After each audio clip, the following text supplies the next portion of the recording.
ዶክተር ደሳለኝ ጫኔ።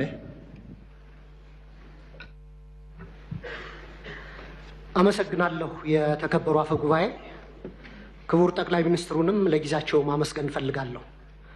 ጥያቄን እንደሚከተለው በንባብ አቀርባለሁ። ሀገራችን ዛሬ ያጋጠሟት ውስብስብ ችግሮች፣ ተግዳሮቶችና ስጋቶች ፖለቲካ ወለድ ሲሆኑ መፍትሄያቸውም ፖለቲካዊ እንጂ የጠመንጃ አፈሙዝ ሊሆን አይገባም። በድህነት አዙሪት ውስጥ የኖረች ሀገር ባለፉት 7 የብልጽግና አገዛዝ ዓመታት ደግሞ በእንቅርት ላይ ጆሮ ደግፍ እንዲሉ ለከፋ የጸጥታና የደህንነት ቀውስ አዙሪት ሳይክል ኦፍ ሴኩሪቲ ክራይሲስ እንዲሁም ማባሪያ የሌላቸው አውዳሚ የእርስ በርስ ጦርነቶች ውስጥ አስገብቷታል። ኢህአዴግ አምባገነናዊ ልማታዊ አገዛዝ ነበር። ወደ ብልጽግና ያደረገው መለወጥ ወይም ሜታሞርፎሲስ ደግሞ የሙሉ ጊዜ ጦረኛና እልቂት ጠማቂ አገዛዝ እንዲሆን አድርጎታል። በመደማመጥና ሰጥቶ መቀበል መርህ ላይ ተመስርተን አገራዊ ልዩነቶችን በማጥበብ ሁሉን አካታች ወደሆነ ማህበረሰባዊ መግባባትና ፖለቲካዊ ስምምነት ወይም ፖለቲካል ሴትልመንት ከማምራት ይልቅ ብልጽግና ፓርቲ በሚከተለው ጠቅላይ አገዛዝ ወይም ቶታሊታሪያን ሊደርሺፕ ምክንያት ሰላም ከራቀን ከራረም። ባለፉት 6 ዓመታት በኦሮሚያ፣ በትግራይ፣ አማራና አፋር ዛሬም ድረስ ደግሞ በአማራና በኦሮሚያ ክልሎች በቀጠለው ጦርነት የድሃ አርሶ አደርና ከተሜው ልጆች በሁሉም በኩል እንደ ቅጠል እየረገፉ ነው። ማቆሚያ በታጣላቸው የእርስ በርስ ጦርነቶች በትሪሊየን የሚቆጠር የሀገር ሀብት ንብረት እየወደመ እንደሆነ የጠቅላይ ሚኒስትሩ የኢኮኖሚ አማካሪ ቡድን በሰራው ኢኮኖሚ ዋይድ ኢስቲሜሽን ኦፍ ዘ ኖርዘርን ኢትዮጵያን ዋር ዳሜጅ የሚል ጥናት በአንድ ዓለም አቀፍ ኮንፈረንስ ላይ ቀርቦ የሰሜን ኢትዮጵያ የጦርነት ያደረሰው ጉዳት ግምቱ 32 ቢሊዮን ዶላር እንደሚጠጋ ተተምኗል። እንዲሁም የዓለም ባንክ በ2022 ኢትዮጵያ ዳሜጅ ኤንድ ኒድስ አሰስመንት ብሎ ባወጣው ሪፖርትም በሰሜን ኢትዮጵያ ጦርነት የደረሰው ጉዳት ግምት 28 ቢሊዮን ዶላር ያደርሰዋል። አማካይ ግምቱ 30 ቢሊዮን ዶላር ነው ማለት ነው። ባለፉት 6 ዓመታት እስከ ዛሬ ድረስ ደግሞ በአማራ፣ በኦሮሚያ፣ በቤንሻንጉል ጉሙዝ፣ በደቡብ ጋምቤላ፣ አፋርና ሶማሌ ክልሎች እየተካሄዱ ያሉ ጦርነቶችና የእርስ በርስ ግጭቶች የጉዳት ግምት ከሰሜኑ ጦርነት ጋር እኩል አድርገን 30 ቢሊዮን ዶላር ምሁራዊ ግምት ብንወስድ ጠቅላላ ግምቱ ወደ 60 ቢሊዮን ዶላር ወይም በሰሞኑ የባንክ ምንዛሬ በ130 ብር ሲሰላ 7.8 ትሪሊየን ብር ገደማ ነው።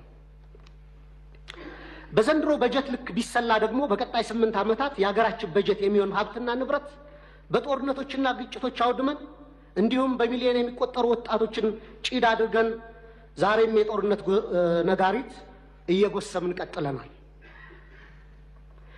የዚህ የእርስ በርስ መጠፋፋት ጉዞ ውጤትም የተባበሩት መንግስታት የልማት ፕሮግራም ባወጣው የ2024 ግሎባል መልታይ ዳይሜንሽናል ፖቨርቲ ኢንዴክስ ፖቨርቲ አሚድ ኮንፍሊክት ሪፖርት እንዳመላከተው 72 በመቶ ወይም 86 ሚሊዮን ኢትዮጵያውያን በድህነት እንደሚኖሩ ይፋ አድርጓል። የውጭ ምንዛሬ ለውጡንና የኮሪደር ስራ ተያይዞ መኖሪያና የንግድ ቤታቸው የፈረሰባቸው በመቶ ሺዎች የሚቆጠሩ ችግር ላይ የወደቁ ዜጎችም አሉ። ከቅርብ ጊዜ ወዲህ ደግሞ እንኳን ከኑሮ መሰረታቸው የተነቀሉት ይቅርና ስራ ሰርተው በላባቸው የሚኖሩ ኢትዮጵያውያን ጭምር የኑሮ ውድነቱን መቋቋምና ልጆቻቸውን ማሳደግ ተስኗቸዋል። በዚህ የድህነት ብጣኔና የኑሮ ውድነት ላይ የተጨመረው የጦርነት አዙሪት ለሀገራችን ከፍተኛ ብሔራዊ የደህንነት አደጋ አዝሏል የሚል ስጋት አለኝ። በሰብአዊ መብቶች ጥበቃ ረገድም የተባበሩት መንግስታት ድርጅት የሰብአዊ መብት ኮሚሽን በኢትዮጵያ ላይ በቅርቡ ባወጣው አፕዴት ኦን ዘ ሂውማን ራይትስ ሲቹዌሽን ኢን ኢትዮጵያ ጁን 2024 ሪፖርት በሀገራችን ላይ እየደረሰ ያለውን ከፍተኛ ሰብአዊ መብት ጥሰት በዝርዝር አቅርቧል። ሪፖርቱ እንደ ሀገር የማያወላዳ ትኩረትና አፋጣኝ እርምጃ እንድንወስድ የሚሹትን የተንሰራፉና ስልታዊ የሰብአዊ መብት ረገጣዎች የደረሱበትን አሳሳቢ ሁኔታ ያሳያል። በሪፖርቱ የተካተቱ ጉዳዮች ልብ የሚሰብሩና በጣም አሳሳቢ ናቸው። ለምሳሌ በፈረንጆቹ 23 ብቻ በተፈጸሙ 594 የመብት ጥሰቶች በትንሹ 8253 ተጎጂዎች ተመዝግበዋል። ከነዚህ ውስጥ 1106 ሲቪሊያኖች በአማራ ክልል 366 ሲቪሊያኖች በኦሮሚያ ክልል ተገድለዋል። በ5 ወራት ብቻ ከ250 በላይ ሰላማዊ ሰዎች በድሮን ተገድለዋል። ከላይ ለማሳያ በሪፖርቱ የተካተተው የተጎጁ ሲቪሎች ቁጥር ሲሆን አክቹዋሊ የተጎጂዎች ቁጥር ግን ከዚህም የሚበልጥ ነው።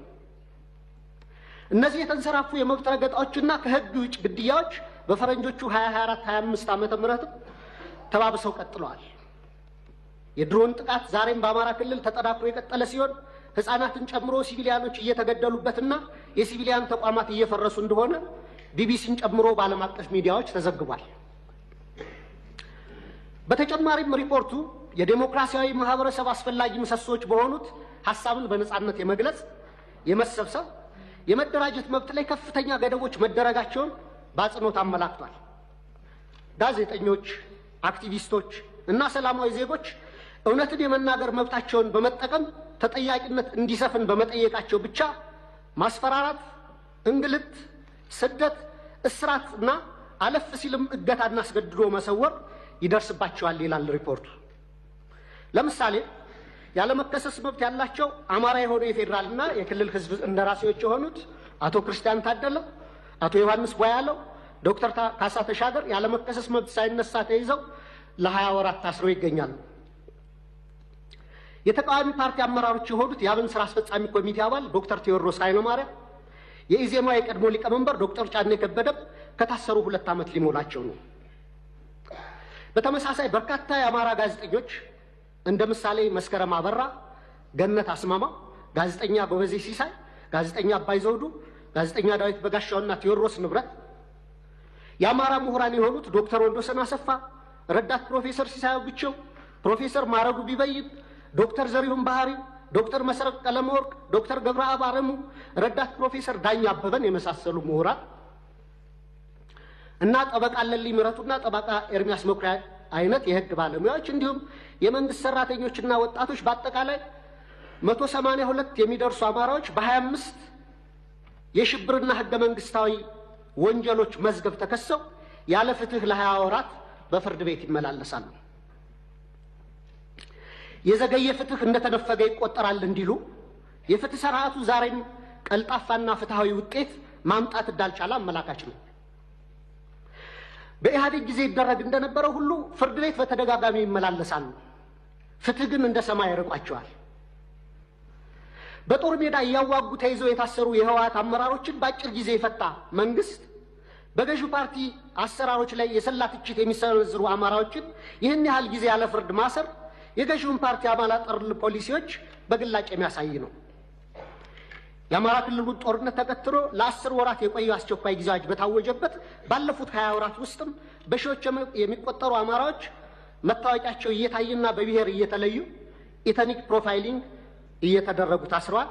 ኢሰብአዊ ለሆኑ አያያዞች መጋለጣቸውንም መንግስታዊ የመብቶች ተቋም ኢሰመቁና ዓለም አቀፍ ድርጅቶች ጭምር ገልጸውታል። የአስቸኳይ ጊዜ አዋጅ ከተጠናቀቀ በኋላ ባለፈው ወር በመዲናችን እስከ ተካሄደው የአፍሪካ መሪዎች ጉባኤ ድረስ የአማራ ልጆች ጅምላ ስር አልቆመም።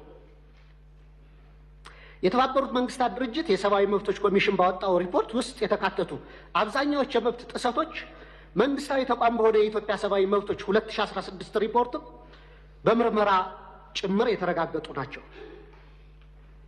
በተጨማሪም ኢሰመጉ፣ አምነስቲ ኢንተርናሽናል፣ ሂውማን ራይትስ ዋች፣ ሲፒጄ እና የአውሮፓ እና የአሜሪካ ኤምባሲዎች ጭምር ባወጣቸው ሪፖርቶች እና መግለጫዎቻቸው አሳሳቢነታቸውን ገልጸዋል።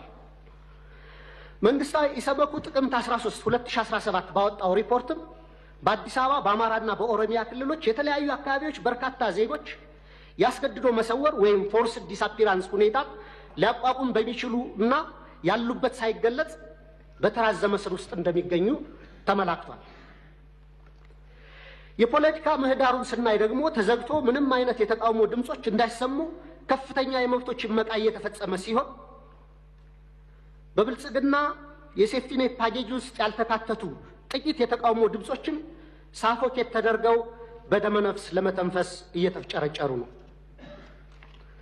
እነዚህ ሁሉ ዓለም አቀፍና ሀገር አቀፍ ተቋማት የሀገራችን የሰብአዊ መብት አያያዝ አስስቧቸው ሪፖርታቸውን የሚያወጡት የሚመለከታቸው የመንግስት አካላት ትኩረት አድርገው ችግሮች እንዲፈቱ እንዲያደርጉና መንግስቱም አፋጣኝ እርምጃ ወስዶ እንዲስተካከሉ እንዲሁም ተጠያቂነት እንዲሰፍን ነው።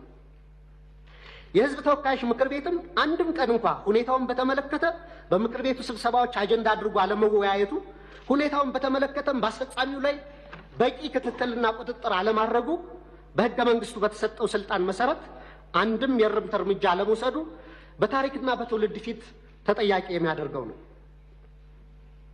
የተከበሩ አፈ ጉባኤ፣ ክቡር ጠቅላይ ሚኒስትር፣ ከላይ ያለውን የሀገሪቱን ነባራዊ ሁኔታ የተመለከተ ረጅም ትችት ያቀረብኩት ለጥያቄ መቅድም እንዲሆነኝ እንጂ መቼም ብልጽግና ስለ ሀገራዊ ችግሮቻችን አላይም፣ አልሰማም፣ አልናገርም ካለ ውሎ ማደሩ ጠፍቶኝ አይደለም። ብልጽግና የሚታየው ጦርነት፣ የሚሰማው የቄስ ሞገሴዎችን ከንቱ ውዳሴ፣ ከተናገረም ወይ ደረቅ ፕሮፓጋንዳ ወይም ነጭ ውሸት ነው። በመካከል የከሱና የመነመኑ እውነቶች የሉም ማለት ግን አይደለም። ወደ ጥያቄ ስገባ ባለፉት 7 ዓመታትና ከዚያም በፊት ባሉ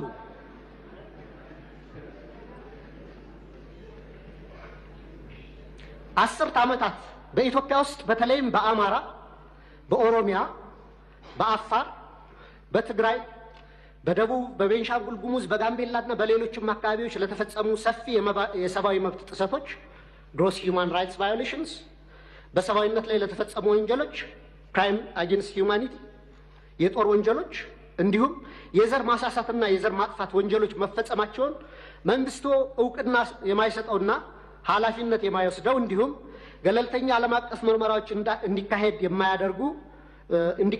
የሚደረጉ ጥሪዎችን የሚያጣጥለው ለምንድን ነው? የሽግግር ፍትህ ከመጀመሩ በፊት እነዚህ ወንጀሎች በገለልተኛ ዓለም አቀፍ ተቋማት ተመርምረው የተፈጸሙ ወንጀሎች እንዲለዩ አትሮሲቲ ዲተርሚኔሽን እና በስማቸው እንዲጠሩ መደረግ አለበት። ከዛም ጥፋት ፈጻሚዎችን ለፍርድ ማቅረብና ተጎጂዎችን መካስ ወዘተ የሽግግር ፍትህ ሂደቱ አካል እንዲሆኑ ሊደረግ ይችላል። እንደ ሀገራዊ ምክክር ኮሚሽን አይነት ሂደቶችም የሀገራችንን ችግሮች እንዲፈቱ ከልብ የምንፈልግ ከሆነ በአማራና በኦሮሚያ ክልል እየተካሄዱ ያሉ ጦርነቶች፣ አውዳሚ ወንድማማች ጦርነቶች በአስቸኳይ እንዲቆሙ ሳይለንሲንግ ዘገንስ መደረግ አለበት። የሰሜኑን ጦርነት እንዲቆም ያደረገው ዋነኛው አካል የፌዴራል መንግስቱ ሲሆን አሁንም በተለያዩ የሀገሪቱ አካባቢዎች ያሉ ጦርነቶችን የማስቆም ተቀዳሚ ኃላፊነቱ የሞራልና የታሪክ ተጠየቅም የሚወድቀው በፌዴራል መንግስቱ ላይ ነው። መንግስታዊ ያልሆኑ ተፋላሚዎች ኃላፊነታቸው በሁለተኛ ደረጃ የሚታይ ነው። ዘመናዊ የሀገራችን ታሪክ ብናይ እንኳን ለመቶ ዓመታት የፖለቲካ ችግሮቻችን በጠመንጃ አፈሙዝ ለመፍታት የሄድንበትና ዛሬም የቀጠልንበት መንገድ የዓለም ጭራ የሌሎች ሀገራት መሳቂያና መሳለቂያ ያደረገን ችግር ሲሆን ከዚህ የግጭትና የጦርነት አዙሪት በአስቸኳይ ካልወጣን እንደ ሀገር ለመቀጠል የምንችልበት ምንም ማስተማመኛ የለንም። በዚህ ረገድ መንግስት ዋነኛ ኃላፊነት ይኖርበት እንጂ የአማራ ፋኖ ኃይሎችና የኦሮሞ ነጻነት ሰራዊትም ጦርነቶችን ለማስቆምና የሚታገሉላቸው ዓላማዎች በሰላማዊ መንገድ እንዲመለሱ ማድረግ የሚቻልባቸውን እድሎች ሁሉ አሟጣው እንዲመለከቱ፣ ለሰላም ለሚደረጉ አገራዊም ሆነ ዓለም አቀፋዊ ጥሪዎችና ጥረቶች መሳካትም የድርሻቸውን እንዲወጡ በወከለኝ የባህር ዳር ከተማ ህዝብ በመላ ኢትዮጵያና በራሴ ስም ጥሪ ማቅረብ እፈልጋለሁ። በጣም አመሰግናለሁ።